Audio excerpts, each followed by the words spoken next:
যুক্তরাষ্ট্র এবং ইসরায়েল মিলে ইরানের উপর যে হামলা শুরু করেছিল, যেই হামলার ফলে ইরান হরমুজ প্রণালী বন্ধ করে দেওয়ার ঘোষণা দেয়।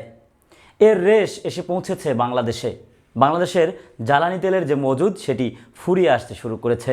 সরকারের পক্ষ থেকে জানানো হয়েছে 2 সপ্তাহেরও কম মজুদ রয়েছে দেশে। এর ফলে নতুন করে প্রজ্ঞাপন দেওয়া হয়েছে কোন গাড়ি কতটুকু তেল সংগ্রহ করতে পারবে পাম্প থেকে, সেটিরও কিছুক্ষণ আগে প্রজ্ঞাপন হয়েছে। জ্বালানি তেল সংকট নিরসনে সরকার যে পদক্ষেপগুলি গ্রহণ করছে সেই পদক্ষেপের আদ্যোপান্ত জানব আজকের ভিডিওতে।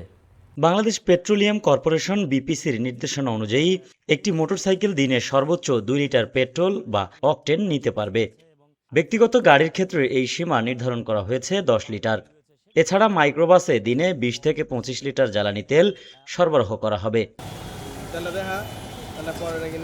পিকআপ বা লোকাল বাসের জন্য দিনে 70 থেকে 80 লিটার ডিজেল নেওয়ার অনুমতি থাকবে।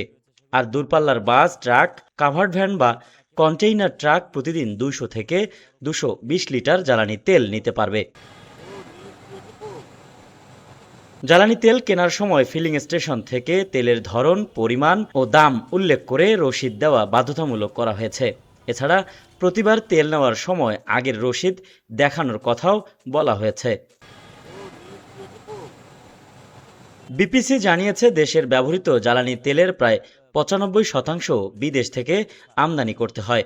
বৈশ্বিক পরিস্থিতির কারণে কখনো কখনো আমদানি কার্যক্রম বিলম্বিত হওয়ায় বাজারে অতিরিক্ত চাহিদা তৈরি হচ্ছে। এদিকে কিছু ভোক্তা ও ডিলার প্রয়োজনের অতিরিক্ত জ্বালানি সংগ্রহ করে অননুমোদিতভাবে মজুত করার চেষ্টা করছেন। এমন তথ্য সংশ্লিষ্ট কর্তৃপক্ষের নজরে এসেছে। তবে বিপিসি বলছে দেশে জ্বালানি তেলের সরবরাহ স্বাভাবিক রয়েছে।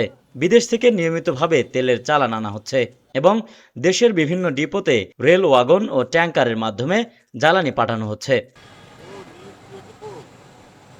কর্তৃপক্ষ আশা করছে অল্প সময়ের মধ্যেই দেশের পর্যাপ্ত বাফার স্টক বা জ্বালানি মজুদ গড়ে উঠবে। Desk report, RNB news.